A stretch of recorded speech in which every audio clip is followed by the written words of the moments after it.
माधवी जी मुंबई से। श्री हरिवंश। श्री हरिवंश महाराज जी। गुरुदेव, जैसे कि आप सदैव कहते हैं कि श्री जी का आश्रय लेना चाहिए, लेकिन मुझे ये समझ नहीं आता कि श्री जी का आश्रय कैसे लिया जाता है। क्या वह एक आंतरिक अनुभव है? आप कृपया मार्गदर्शन करें। हाँ है तो आंतरिक, पर बाहरी हम फंसे तो बाहरी क्रिया से हम शुरू करें। पहले हम गुरुदेव का आश्रय लेते हैं, गुरुदेव की खोज करते हैं, गुरुदेव की शरण में होते हैं, तो गुरुदेव श्री जी का हमें शरण आश्रय बनाते हैं, श्री जी का मंत्र देते हैं, श्री जी की उपासना देते हैं। तो धीरे धीरे भाव में जब श्री जी से अपनापन होने लगता है तो आश्रय तब माना जाता है जब जैसे कोई दुख आया और सीधे श्री जी पर हमारा मन गया, सुख आया तो सीधे श्री जी पर मन गया, बड़ा दुलार कर रहे हैं लाडली जो, दुख आया बड़ी कृपा कर रहे हैं लाडली जो।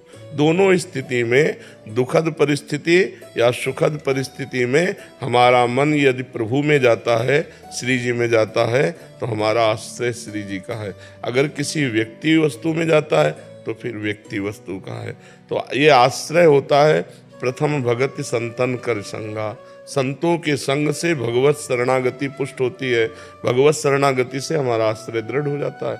आश्रय दृढ़ हो गया तो फिर कल्याण आश्रय से होता है। गोस्वामी जी कह रहे हैं, बिगड़ी जन्म अनेक की अबहीं सुधरे आज अभी, आज अभी सुधर जाएगी अनेक जन्मों की बिगड़ी हुई। आश्रय ले लो, होए राम को, आज से मैं प्रभु को, जिस मीरा जी कहती है ना, मेरे तो गिरधर गोपाल दूसरों न कोई, इसे आश्रय कहते हैं। जननी जनक बंधु सुत धारा, तन धन धाम सुहृद परिवारा, सबकी ममता ताग बटोरी, मम पद मन ही बांध बर डोरी। ये आश्रय। हमारे माता पिता भाई बंधु रिश्ते नातेदार सब कुछ भगवान है, भगवान के सिवा हमारा कोई नहीं। ये आश्रय है और ये अंदर होना चाहिए, वाणी में हो या ना हो, अंदर हृदय में आश्रय होना चाहिए।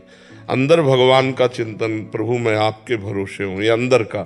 फिर वो जीव का निस्तार हो जाता है, फिर वो भगवान के आश्रय होने के कारण माया के द्वारा पराजित नहीं होता, भ्रष्ट नहीं होता।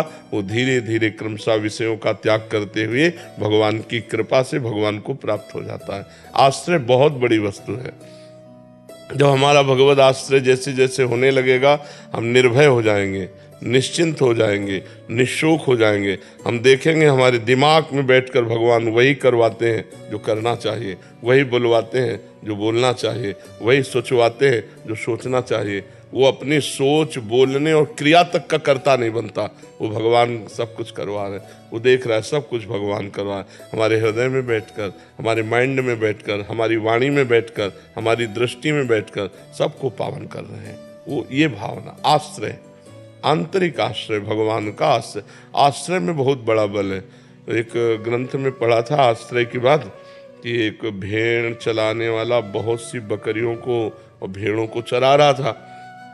उनमें से एक बकरी शाम के समय था तो झाड़ी चुगने में इतना मस्त हो गई कि सब भेड़ें बकरियां चली गई और वो अकेली रह गई। अब जब उससे सुध आई तो उसने कहा कि ये तो घोर जंगल है और हमारा रक्षक तो चला गया, हमारा समुदाय चला गया, अब तो मुझे कोई भेड़िया आदि हिंसक जीव खा जाएंगे। तो प्यास लगी थी तो पानी की तरफ बढ़ी तो नदी के किनारे एक पंजा देखा बहुत जोर का। उसने देखा जिसके पंजे में इतनी जान है कि इतना गहरा धसा हुआ, इतना तेजस्वी, तो शायद ये किसी बलवान का पंजा होगा।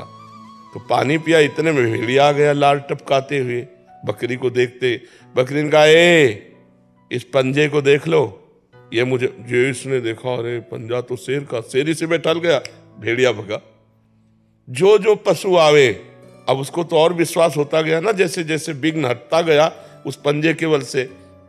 आखिरी में शेर जब पानी पीने आया तो बकरी को देखा तो उसने कहा, ए शाम से इस पंजे के बल से बैठी हूं, किसी ने मुझे खरोच भी नहीं मारी, तुम हमारी तरफ मत आना, देख लो पंजा, मैं इसकी शरण। तो उसने कहा, पंजा किसी और का नहीं, मेरा ही है। जब तुमने मेरा भरोसा ले लिया तो इस जंगल में अब किसी की ताकत नहीं है। तो भाव में था, संतों के द्वारा कहा, भाव में था कि संसार के इस बखेड़े में, भोगों में हम भूल गए और काल रूपी भेड़िया आया, वो मार ही डालेगा।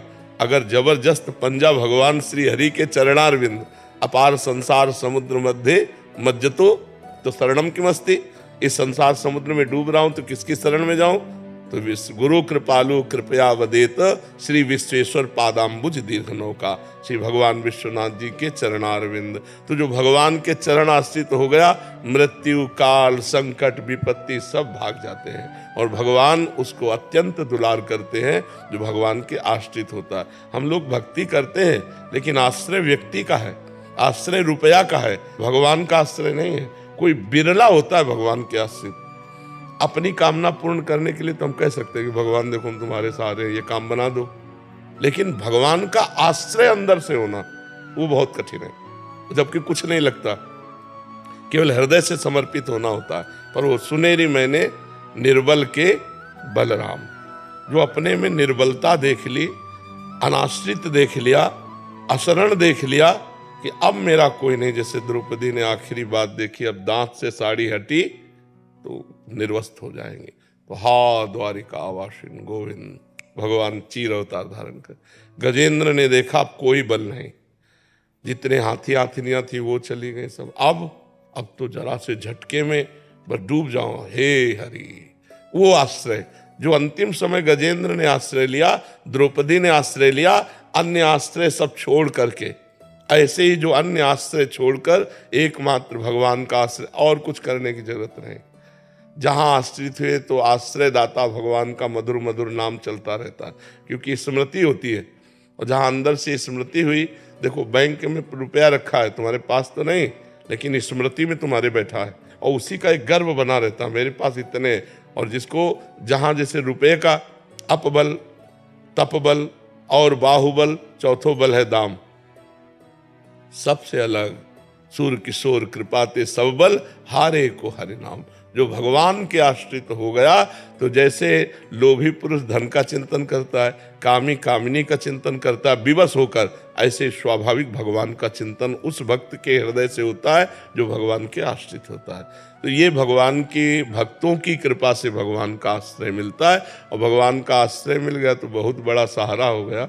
इससे बड़ा कोई सहारा नहीं, और इसी से जीव पार हो जाता है। बिगड़ी जन्म अनेक की, अब ही सुधरे आज अभी सुधर जाए यदि आप भगवान के हो जाओ और उनका नाम जप करो और कुमार्गामी वृत्तियों का त्याग कर दो, तो आज ही आप जीवन मुक्त हो, आज ही भगवत प्राप्त हो। गोस्वामी तुलसीदास जी कह रहे हैं, बिगड़ी जन्म अनेक की, अब ही सुधरे आज, होई राम को नाम जप, तुलसी तज कुसुमाज।